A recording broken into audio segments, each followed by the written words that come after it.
Don't touch my.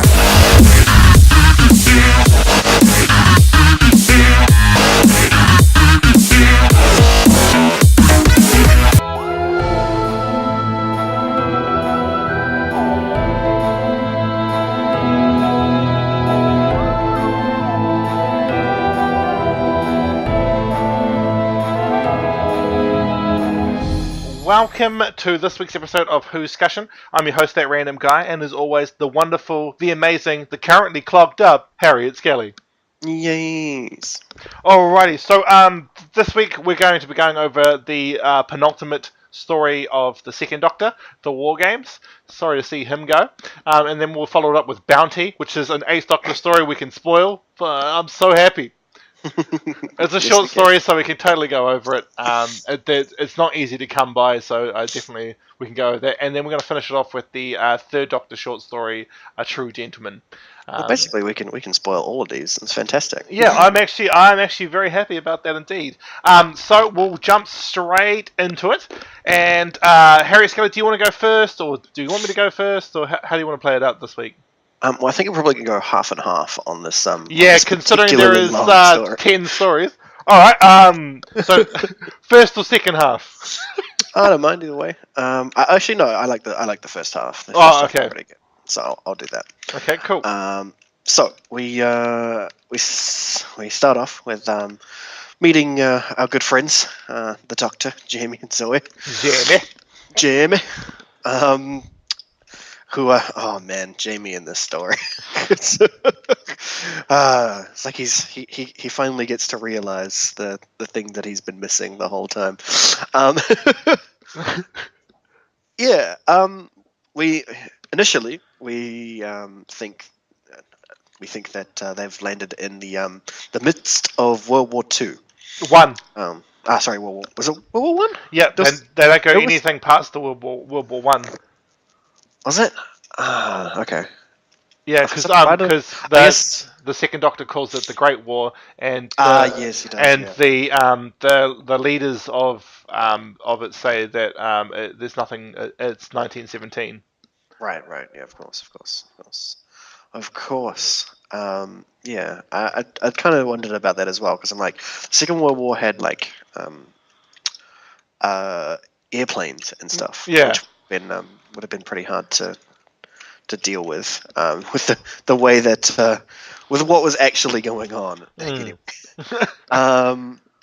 Yeah.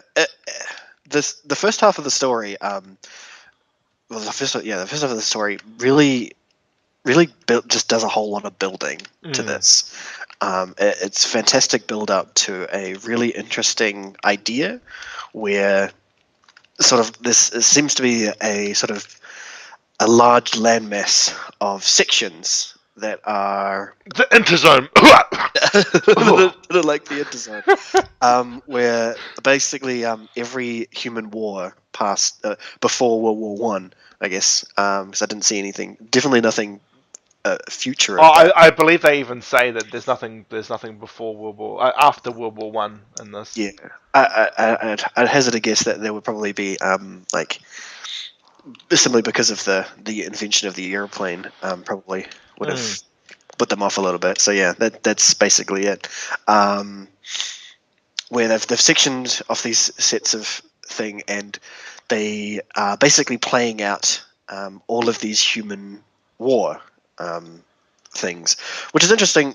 That it all looks really grassy. It's all like very grassland, all that sort of stuff. Yeah, a lot of big wars that have ever been fought end up being very muddy. Yeah. All that sort of stuff. There's a lot of sand wars that would have gone on, but they were all under hypnosis, so I guess that kind of work. Yeah, because the only time you see anything that's sort of like remotely grimy is the German encampment with the trenches. Yeah. It's when the trenches get shown up, you get that sort of grimy wartime looking stuff. Of course, I did like the use of pyrotechnics and stuff. They the explosions seem very, very real to a bomb shelling. Of course, then I have to mention the fact that after the first time you see it, you see the pyrotechnics and their explosions and the bombing. Every other time you see it, it's the same shots. Which, I mean, it's fair enough. Pyrotechnics were expensive back then, so you can't really expect them to lay siege to basically the ground for just a couple more shots of Doctor Who. Like, they're only going to do that once, let you film it, and then you get to use those shots again. So good. Yeah, the story behind this that doesn't get revealed until the later half, so I'll let you fill that part in. Is really interesting, and the way that they set it up is really intriguing to me. Basically the commanders of each army. Most of the first half is spent in the World War I zone. All the leaders of the army and on both sides are basically mind controlling these humans by putting glasses on. Not sure how that works scientifically, but it is pretty amusing. Just like looking at them get grumpy and then just put their glasses on, and you're like, okay. Especially considering, like, normally the trope of a commanding officer getting angry and having to wear glasses is that when they get angry, they'll take them off to stare at you. So it did amuse me a lot. But particularly the German leader amused me a lot. Oh, I love him. Because he had a scar on the side of his face and he had a monocle instead of using glasses. It's just like, you didn't have to make him look like an evil Nazi. You didn't need to do that. I love how unnecessarily German he is. It's so good. It's so ridiculous. Like, it's so good. Yeah, we meet two other characters in the beginning. What were their names? It was the ambulance driver, Lieutenant Carstairs and Jennifer. Yeah. Who play a particularly large part in at least the first half of the story, where they are effectively helping out the Doctor and Zoe and Jamie, basically because the rest of the army just wants them dead. Yeah. Which is really interesting. That, like, you see some civilians, clearly civilians, just out in the middle of the war zone, and your first for most of the heads is that they should just execute them on sight, thinking that they're spies and stuff. And I'm like, why would you do that? Like, even if they were spies, why wouldn't you, like, try to get that intel out of them? They'd probably know about the Germans as well. You wouldn't want to kill them. But then, of course, we realize later on that they are being controlled by an exterior force. So the lead guy, I could understand him wanting to kill them, because he thinks that they were part of this rebellion that's going on. But initially, the other ones wanted to kill them as well. That doesn't really seem like a tactical decision that I would have made. Yeah. But I'm not exactly the members of the army in World War One. But at the very least, this story, it really brings you into the story and gets you hooked on what's going on, especially after the very first episode, where I imagine that many of the people who were watching this knew that it was the last story. That would be the last, supposed to be the last story, was it, of Patrick Troughton? Yeah, it was always leading up to be the last story of Patrick Troughton. Yeah, so they would have known that he was going to die, and they think that he would change again. And the end of the first episode, he's going to get gunned down, and you hear the gunshots go off before the screen goes dark, and you're like, oh, Third Doctor, cool. And then I'm like, wait, that's not how he died. You're just like, Oh, there was a really good, a really amazing cliffhanger, I must say, because like you really are, it really is a cliffhanger, and like imagine, especially in the '60s, where people wouldn't have known the fate of Doctor Who commercially speaking, they would have been like, "Oh, is that the end of Patrick Troughton?" And like the actual show proper. Well, at least like anyone who didn't know that that the first Doctor regenerated or understand that they would go into moving into another Doctor would have probably been a bit shocked that the lead character would just they would have basically got murdered. But I mean, it's a really good cliffhanger because anyone who would know would probably be like, "Hang on, is that like the end of the series? Because then are we going to get the next Doctor in or what? What's the deal here?" So either way, it was definitely a great cliffhanger, at least for the time. Um, Unlike some of the other cliffhangers that have shown up in Doctor Who. Yeah, it's one of the better Patrick Troughton stories, even though it's so long. Yeah. It is fantastic, and really the length of it is worth every single moment because it sells it really good. Yeah, because it's not really an episode where it's like not really needed. Like in the Dalek Master Plan, you've got the Feast of Stephen, which like why is that there? Yeah. Yeah. But like with this one, it's like it's constantly filling in plot, and it's like super plot heavy. But there's heaps of action as well. Oh yeah, so much action. There's Just so much action. so many people die. I know, it's insane. The body count is crazy. I was just like, what the hell? It's like when you look over the cast list on TARDIS Wikia and you realize just how many people were in it to get shot down. It's like random people. Oh, People killed. genius. It's so good. So brutal. Yeah. But this basically covers the first half. I mean, other than the fact that the story elements that we should all basically know at this point, which is the Doctor figures out that that the leader of these things is not who he says he was. Seems to be some sort of alien. They're not too sure at that point. They still assuming that they are in World War One, and then. Once they pass through one of the barriers, which seems to be a bit of a mist, not necessarily white and have a croaker in it, but Close enough, though. Close enough, I guess. And then they get they get run down by a Roman legion, which is also another interesting thing that I found was that they weren't dressed particularly like Romans.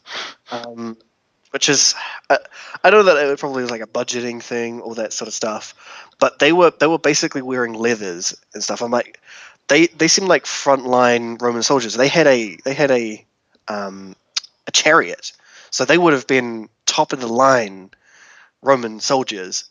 Why were they running with with the tiny shields and the bronze swords? Like this. I don't know exactly what time period that was, but that should not have been the. Yeah, I absolutely agree, and it's meant to be the invasion of Britannia. Oh, is it? Yeah, it's meant to be the invasion of Britannia, and I was just like, I think they would have been a bit more well equipped than that. Yeah, they. But it's definitely a budgeting thing because like so much special effects happens in this story, and the cast is huge. Yeah, like just paying for the pyrotechnics, the amount of things that go on, all the awesome model work as well. Oh yeah, a bunch of models, all the vehicling that they would have had to do, on top of many of the other uniforms they had to pay for, ones that would have been shot for a lot longer, like all the American war ones. Civil War ones, all of those. There's a lot of prop work that went on in this. Yeah, especially the barn as well, because they would have built that barn because it looked like a set. So I was just like, holy crap! Could you imagine how expensive that is? All right. Just like it harkens back to my broken record situation where William Hartnell got the short end of the stick. I know I harp on about it, but it happened, alright? He got the short end of the stick, and it's sad. Because there are so many amazing William Hartnell stories that could have benefited from having a way bigger budget. Keys of Marinus being one of them. I love Keys of Marinus, but imagine that with the Patrick Troughton budget. Oh man, that would have been beautiful. That would have been badass. Those slug brain things would have actually moved. Instead of just being lighting up. Man, I love those slug brains though. You will listen to us, we're slug brain monsters, keys of Marinus. So, but yes, so the second half, pretty much the Doctor clues into what's going on, but he doesn't tell the audience. Us as people who are watching Doctor Who with a 2016 perspective, we know what he's come to the conclusion of, but an audience at the Yeah. time wouldn't have. So basically, that once they've found, oh no, sorry, this is just before they find the resistance actually, because Jamie's the one who meets the resistance. Not Yeah. yeah, it's Jamie who meets the resistance. So the Doctor and Zoe and Jamie, they're in a barn in the Civil War zone, so American Civil War, and they see a box appear that makes the same noise as the TARDIS. Yeah, and seems to be much bigger on the And inside. it's much bigger on the inside. So Zoe and the Although Doctor. although it does seem to have a different exterior to the TARDIS. Yeah, and it doesn't have the chameleon circuit. Yeah, but it also seems to be not one of the more lift-y looking ones. It seems to be some sort of. It seems to have been designed for troop carrying. Yeah. From what it looks like. So I have a feeling that it may have been like one of a previous war model that they would have made. Yeah, what do they call the war models again? Not the. Well, there was the. Oh, what do they call them? Battle TARDIS. That's what they call them. Battle TARDIS.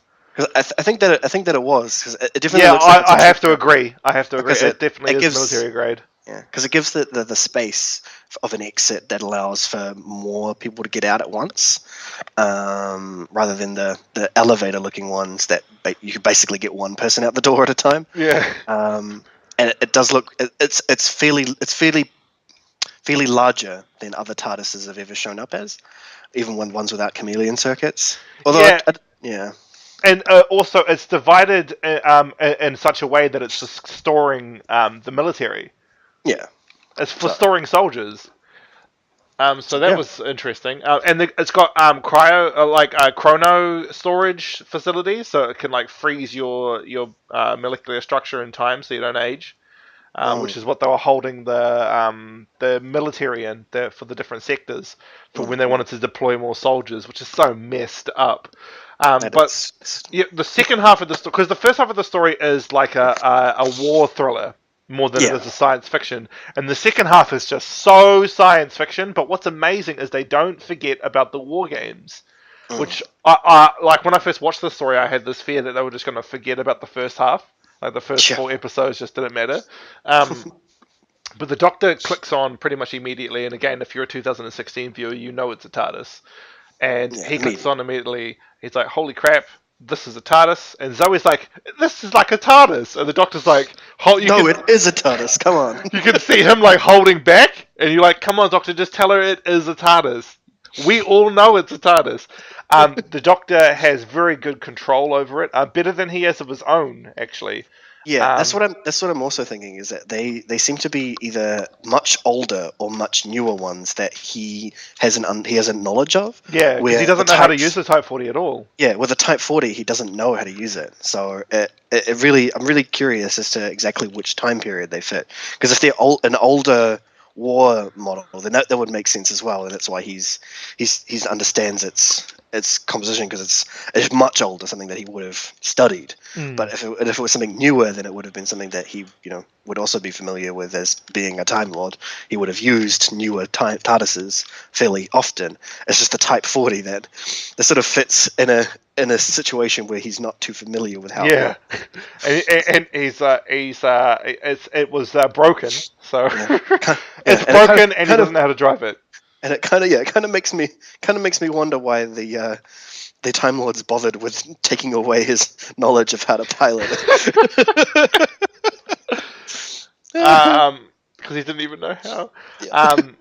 So the Doctor is pretty much clued in, and he says to Zoe quite early on in the second half that it's someone of his own people that's done it, and she's like, "Wait, what the hell?" And what's really, really interesting is the Doctor ends up getting caught, and he ends up getting caught because he goes back to the base of the Warlords, and so the race of people, they're called the Warlords, but there's a high ranking Warlord. So the race is the Warlords, but the highest ranking official is the warlord. It gets just a smidgen worth of confusing. Yeah, I think that the reason why they were called warlords is because of the Time Lords was calling the Time Lord guy. What was his name? The War Chief. The war chief. Yeah, was calling them because I imagine that he called them the warlords because he was calling himself the War Chief. The doctor he manages to find out that there's some processing going on. He finds that Carstairs is being captured. He manages to save Carstairs, but not saving himself. So he ends up getting caught, and he gets interrogated by one of the aliens whose name is the security chief, which I find interesting. Like, their naming convention is like Renegade Time Lords. They just have titles instead of names. Yeah, they seem like but that is another thing that I want to. There's a couple of things right in there that I really want to bring up just before you go on. Oh no, continue. Yes, please, of course. One is that they seem to have the very Time Lord-esque naming system. I think they may have. I would honestly say that they were sort of offshoots of the Time Lord race. Oh, okay, so like the Divergence. Yeah, and that's the reason why we never really see them again. Of course, is because they kind of get erased from time after that. But because they seem they're humanoid, of course, but more resembling Time Lords than humans, and they have scientific advancements beyond human comprehension. So I would hazard a guess to say that they are offshoots of Time Lords, and that's why they have the same sort of naming convention. Yeah. But it's then, not really a stretch of the imagination, because if you look at the Sisterhood of Khan, they're an offshoot. Exactly. So that's I'm thinking like that sort of deal is that they were exiled because of how warlike they are early on in the Time Lord history, even. But then, of course, I also want to bring up how the Doctor was found out. Is that in a crowd with his glasses on, that made him look like he was one of the war people. The War Chief picks him out of the crowd, instantly knowing that he's a Time Lord. Yeah, and that's something that gets shown up a lot nowadays in New Who as well, which I really like. The fact that Time Lords know each other just by sight. They can instantly pick one out from a crowd because they can feel it, and they see each other differently. They can see past the face, as it were. So even if the Doctor was wearing any of his incarnations, again, the War Chief would have known that it was a Time Lord and that it was the Doctor. So it's And Russell T, which is weird that I'm going to be actually praising him for once, but Russell T, he reconfirms this by saying that the 10th Doctor, he says that if with the Master being a Time Lord, I would have smelled him. Yeah. And you find out because of the Archangel network, which they didn't really elaborate on, and I wish they did, but the Archangel network, it was used to mask his scent, essentially. So, because Time Lords can smell and taste time, so I could imagine them being able to smell each other. Yeah, especially considering they yeah. I find it funny that you're calling it smelling. Yeah. But no, because that's actually what 10 says. 10 actually says that. Yeah, it does say smell. It's just really weird. It's not really the sense you sort of imagine with time sense. I sort of imagine it like the way that you would feel like someone else was in a pool. So if you were sitting in a swimming pool and you had your eyes closed, you could feel somebody else moving the waters. Yeah. Imagine that sort of feeling, where he would be feeling the churning sensation in time of another Time Lord presence. Yeah, definitely. And with this story, that's definitely the setup I think they're going with as well. But then Russell T Davies had to do that thing called retcon, which he does. But then Stephen Moffat retconned him. So there you go. Yeah. Stephen Moffat was like, and that's retconned. So one big retcon bubble. Yeah. He's just like, I'm just going to retcon all of your shit. So with the War Chief noticing the Doctor pretty much manages to get Carstairs and Zoe out of harm's way, essentially, but not getting himself out. He gets interrogated with a truth gun, which is a head apparatus, which I thought was actually really cool, and it's essentially like the poor man's mind probe. Yeah. And the War Chief even says that your mind probe technology, he actually uses the term mind probe as well, will not work on him because he's a Time Lord. And then, so the security chief, as I said to Harriet Skelly earlier this week, the security chief is like, I have assumed that the doctor is helping you, therefore it's fact. The thing is, the doctor was never helping the war chief.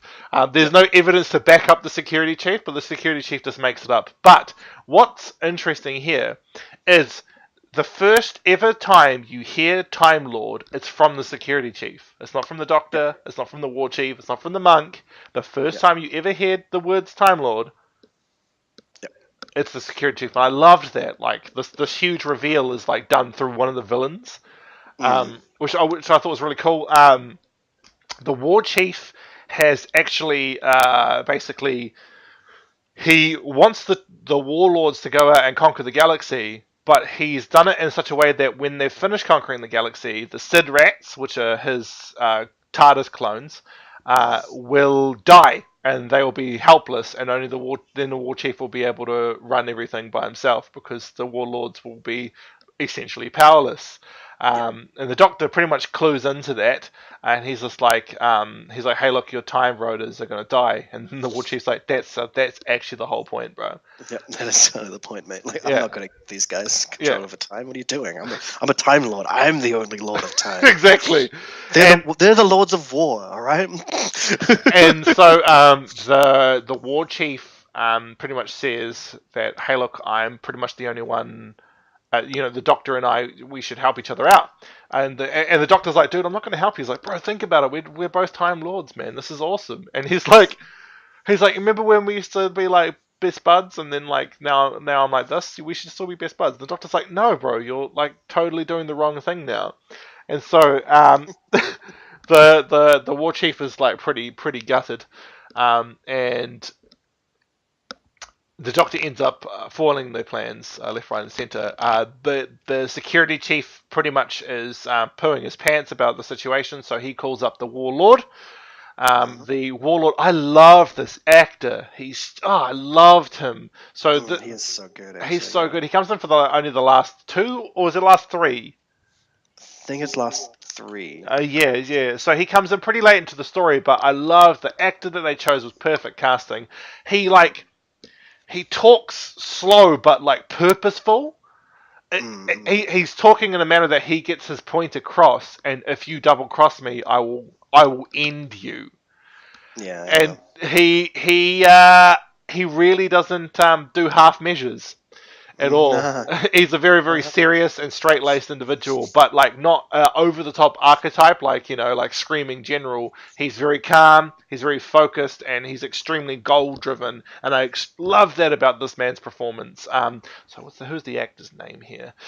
Who played the warlord? Philip Maddock. I really want to see more performances from this actor. I might actually look into seeing other things from him, but he's brilliant. Apparently he was in the Peter Cushing films.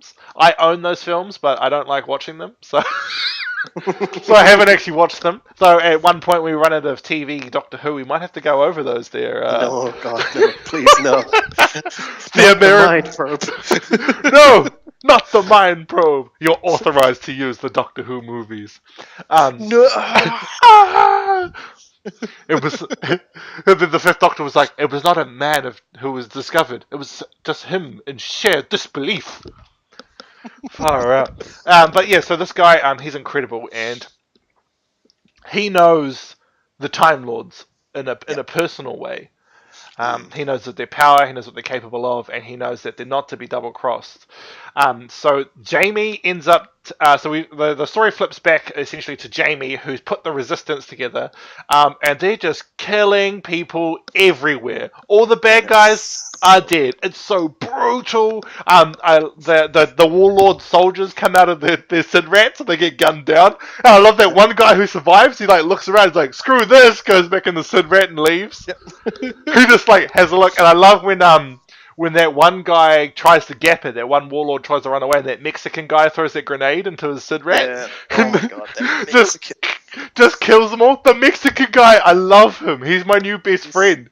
He's just like, so I'm Mexican! And just kills everybody. And I love how he like shoots from the hip. He doesn't even aim. And he just kills all the bad people. He's like, I love that so much. Is that and every time he's firing his guns, he's firing them in completely the wrong direction, but they still all die. And I'm just like, yes, that is the OK Corral. It's so epic, and he's just killing everybody. Jamie gets just slaughters all of these bad guys. David Troughton, the second Doctor's real life son, he plays a character in this story who ends up killing one of the warlords.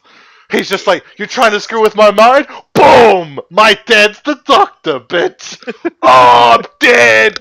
It's so cool, and I love that there was actually actual ethnic actors playing ethnic roles. Right? It was really cool to It was see. so good seeing what's his face. He does die later on though, but the initial resistance member that they meet. Oh, the African American gentleman in the Civil War. Yes, I cannot remember his name, and I feel bad. Leroy, I think it was. yeah, and he was so good as an actor. Yeah, and I'm so happy that he was there because you instantly knew that was like real, like that sold that character so much more was him being there because that's the sort of war that was going on right then. Was that they were fighting for their freedom, basically. Yeah, exactly. Southern states, so it made sense for him to be there. Oh man, and it reminds me of when that warlord goes up to him and goes, "Don't try anything, boy." And then I just it was just like so of the time, and the whole performance. I love that when the actors are in the different zones, they acted of a manner from people from those actual time periods. And I like, as a director, I can imagine that being so hard to juggle all these different types of performances because humans, our idiosyncrasies change over time. So they had to be different, and I just loved the vocabulary was there, the performances were there. I absolutely loved that they had this high ranking officer from the Resistance as an African American gentleman. I thought that was really cool. I love that the Mexicans were played by Mexicans. It was great.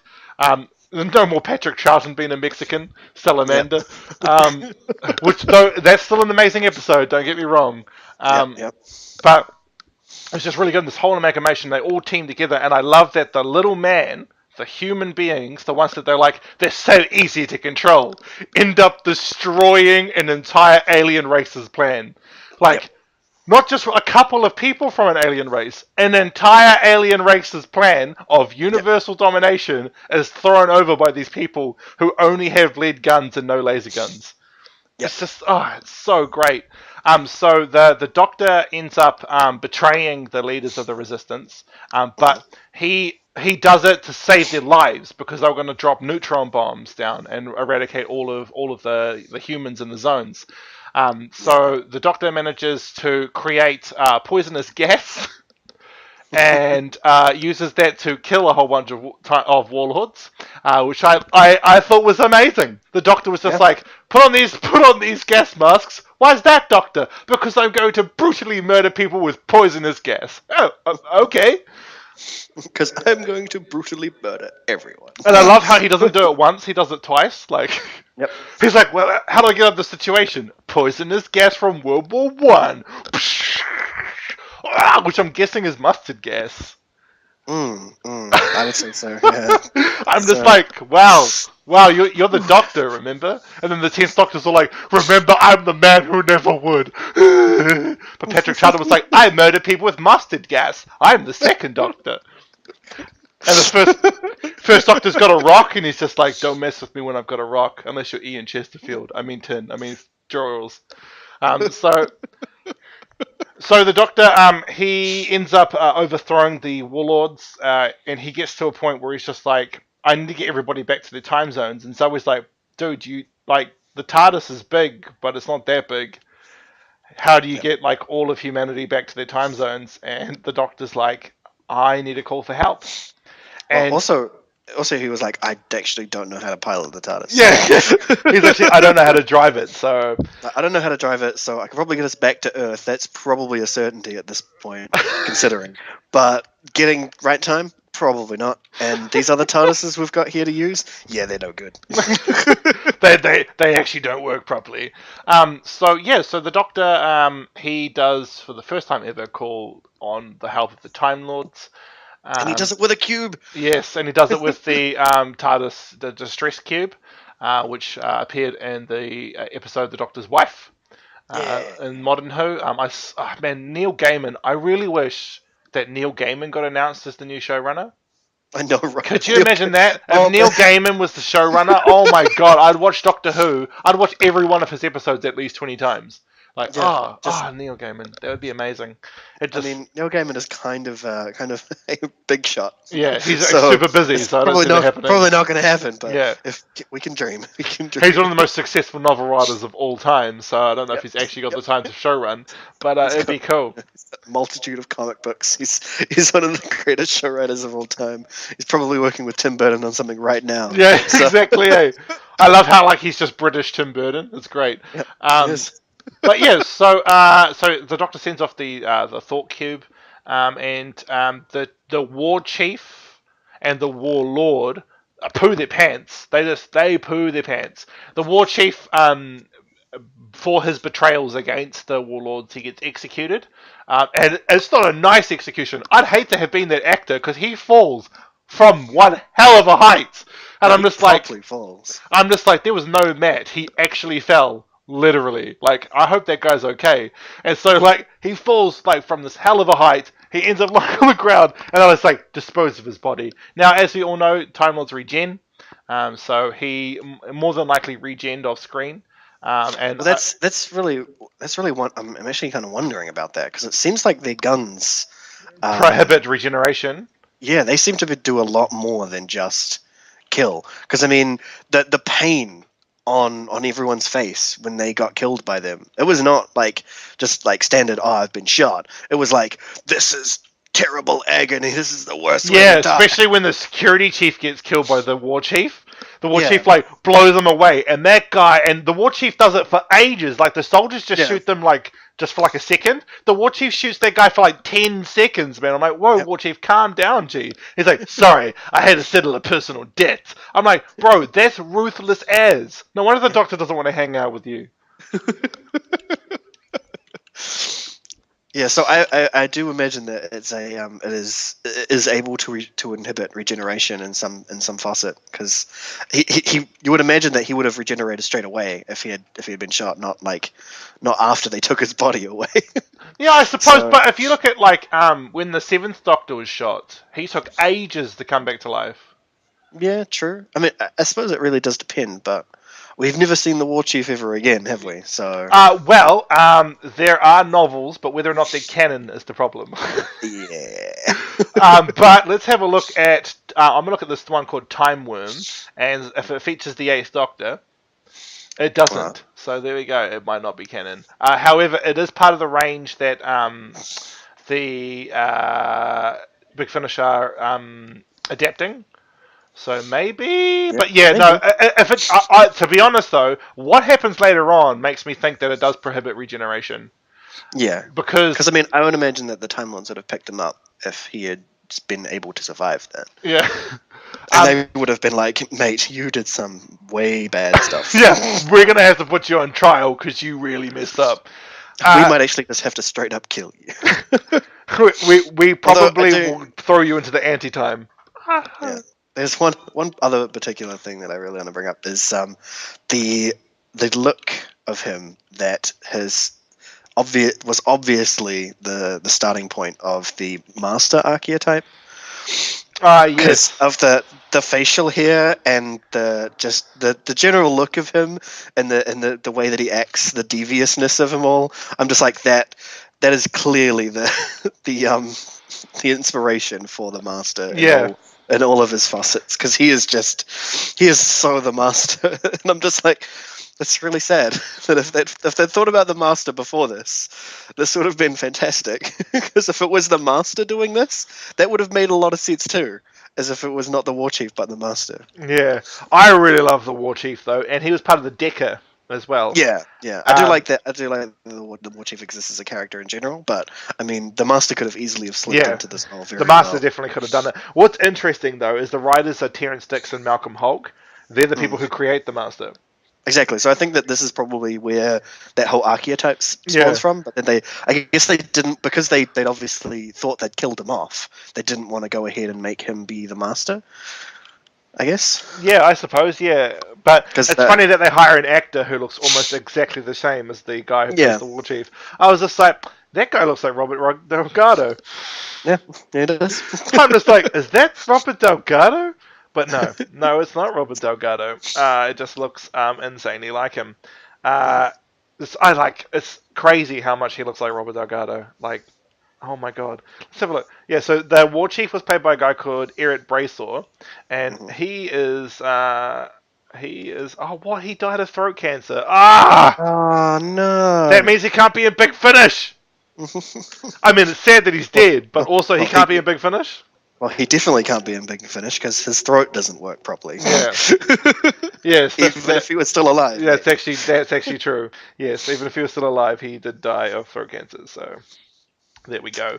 Well, yeah, so the Doctor is put on trial for the first but not the last time. Though it's the first known time, because we don't know why the first Doctor was exiled. To be exiled. So the Doctor is. This is even. That's considering. That's thinking the reason he got well, that's thinking that the exile that he was in originally was not self-inflicted. Yeah, I've always thought that to be the case, but it'd be interesting if it wasn't. Yeah, but I mean, you wouldn't imagine that they would give him a TARDIS. Yeah, and let him go if they had exiled him the first time. Yeah, exactly. And considering he stole the TARDIS. Yeah. So yeah, it's probably self-inflicted. But yeah, so the also, in Name of the Doctor, why didn't they CGI like Time Lord clothes onto Susan and the Doctor? That is a good question. Because where did they get normal human clothes from? From the TARDIS. From the TARDIS that they hadn't gotten to yet. One of their Oh, then again, the Shabokans wore very Earth-like clothes. And I mean, the Doctor was obviously. What's the word?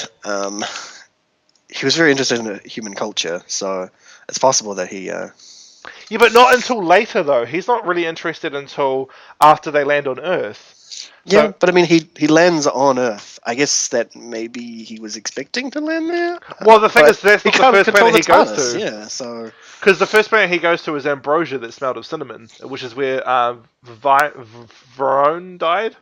Yeah. So I don't know. It's confusing, but anyway, not as confusing as I'm about to get. Yeah, canon. Yeah, canon, the best.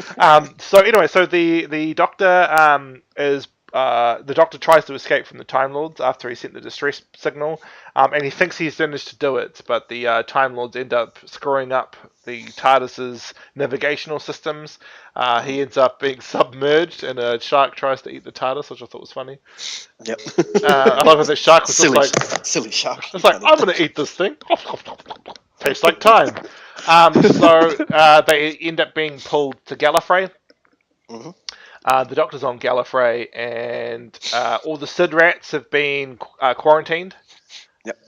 Which I thought was pretty cool. And the Doctor gets pulled out, and these technicians start working on his TARDIS to break it, because it's going to be part of his punishment, is he won't be able to use the TARDIS. And they're actually going to pull his ability to remember how to use it from his mind as well, which is that's next level. And kind of pointless, but hey. Yeah, they're like, hey, we'll break his TARDIS. Why don't you just remove his ability to drive it? Well, they did. And they're like, oh, we'll just do it together. I must say, that's kind of a dick move, considering he can't even drive it anyway. So these technicians are working away while the trial's going on. So the Chancellor Goth, who we met earlier, thanks to retconning, we met earlier in the Mind Robber. Chancellor Goth is here. I love those clothes that they're wearing, because in the New Who, when they do the flashback to the Master being shown in the chasm, that's the clothes the Master wears when he's a kid. Yep. I was like, oh my god, there's so much canon in my head right now. So it's amazing seeing them wear that, and then for that to appear later on in the series, like a whole 40 plus years later. It's amazing. Yeah, this is. So with that, with Goth, another Time Lord who appears later on in Doctor Who, He's there as well. And then there's this other Time Lord who has insane mental capabilities. It's insane. I know, right? I love So how much good. how much mental power this man has. So Time Lords are known to be psychic, and he uses his psychic power to unbelievable degrees in torturing the Warlord. He tortures the Warlord. There's no ands, ifs, and buts here. He actually tortures the man.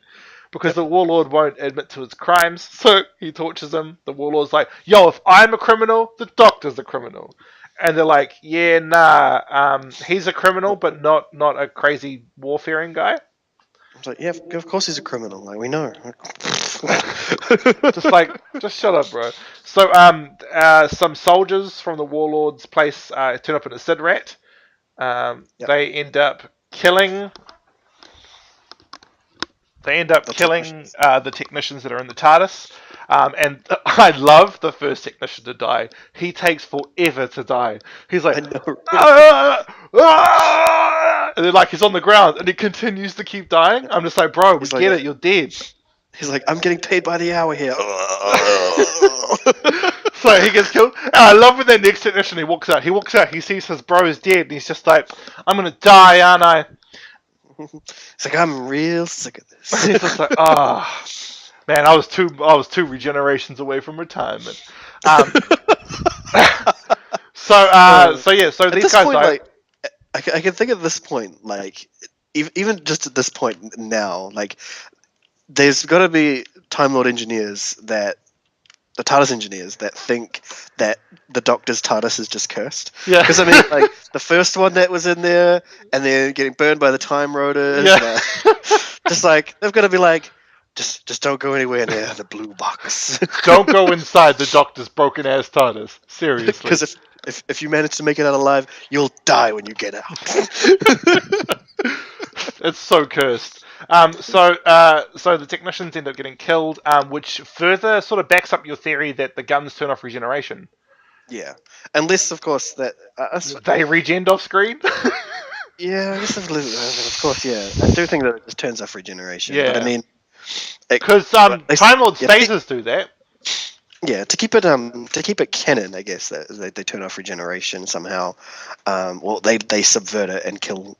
I guess it's this is that they are capable of killing a Time Lord during regeneration. Yeah, which actually stops the Time Lord from regenerating as well. So exactly. So that's the idea, is that like it takes it's such a prolonged length of time that this is killing them, that while they're regenerating they're dying. So it ruins the regeneration process. I can imagine that because the guns definitely look like they'd like destroy the molecular structure.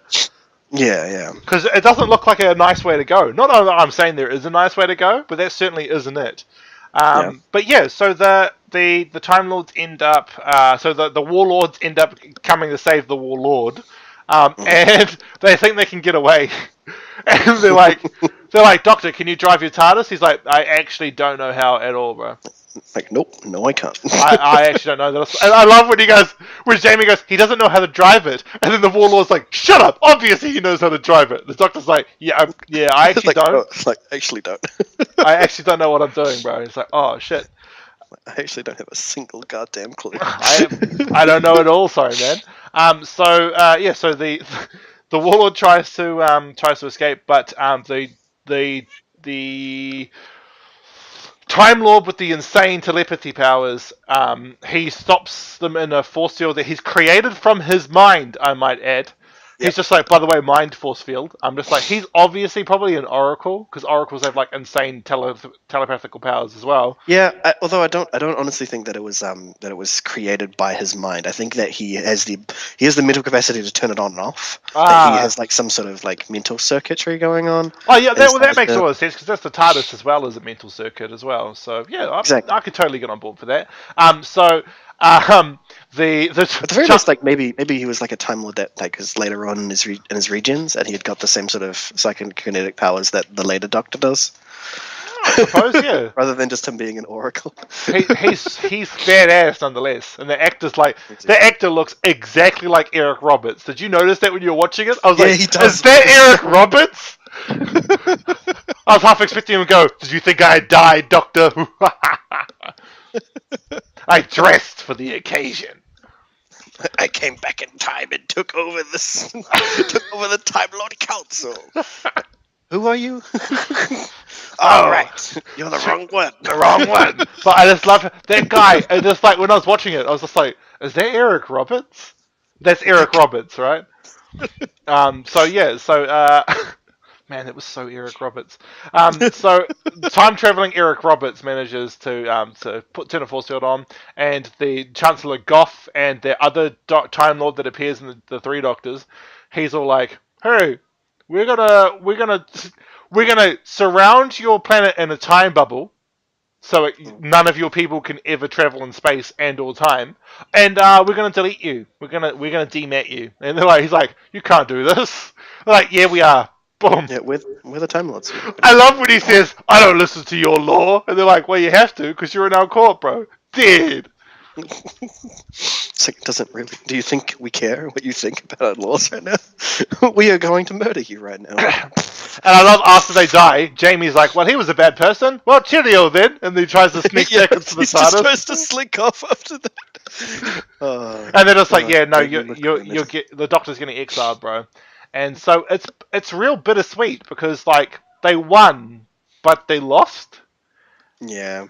And so Jamie and Zoe, they have to go back home, and the only thing they remember is their first ever adventure with the Doctor. Which Just sad. Although, after I quickly, of course, read up on the wiki about season 6B. About season 6B, as well as other advent. At least I read up about Zoe and Jamie's later adventures, or at least what is said about them later on. Jamie ends up having a lot of children. Yes, he does. One of his great grandkids gets to have some adventures with the Doctor too, thanks to a competition that a young boy won, where he basically got one of the McCrimmon family back with the Doctor, and she got some adventures as well. That was pretty interesting. Zoe does have some adventures with the Doctor later, with some other versions of the Doctor that she promptly doesn't remember, right up until her deathbed, actually. And I think Jamie gets one more time with the Doctor. The sixth Doctor, I think it is. Yeah. But then he doesn't remember that afterwards, and he doesn't really care too much. Yeah.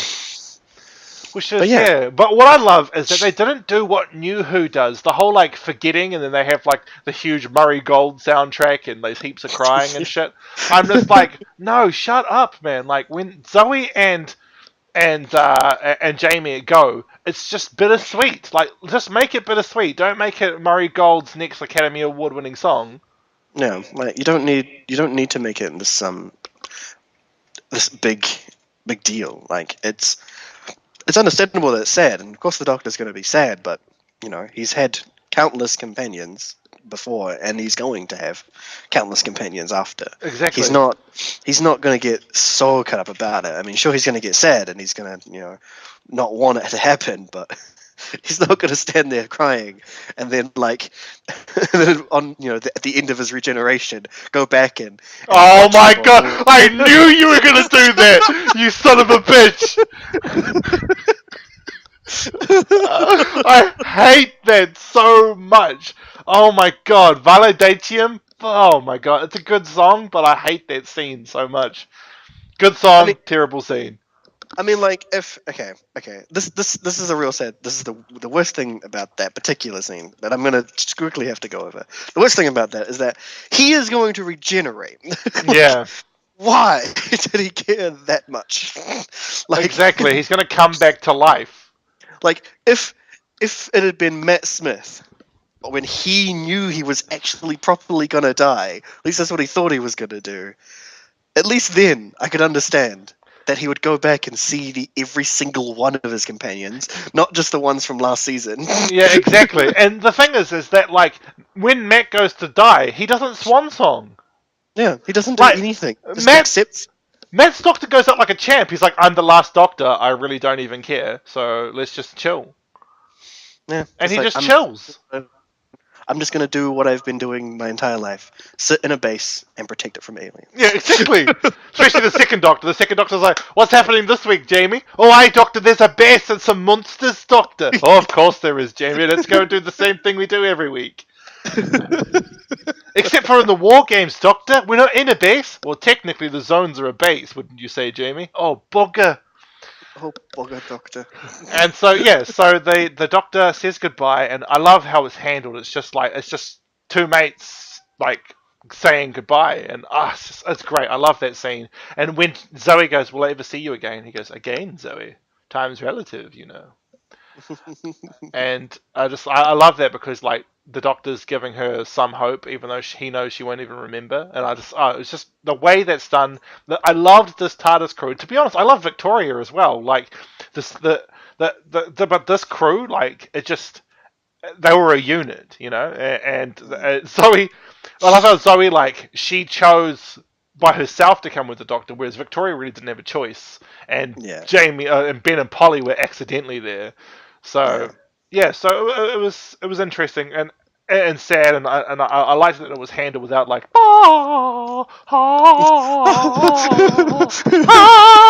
know, we don't need that. Like just make it bittersweet, man. So that was the end, and the Doctor gets sent off, and he's like, "You can't change what I look like without consulting me." And he gets sent off to do season 6B, and then finally regenerate, which actually happens in a comic book, funnily enough, and that was canon all the way back in 1969. Woohoo! So Books. Canon since then. since then, but only the good ones. So there we go.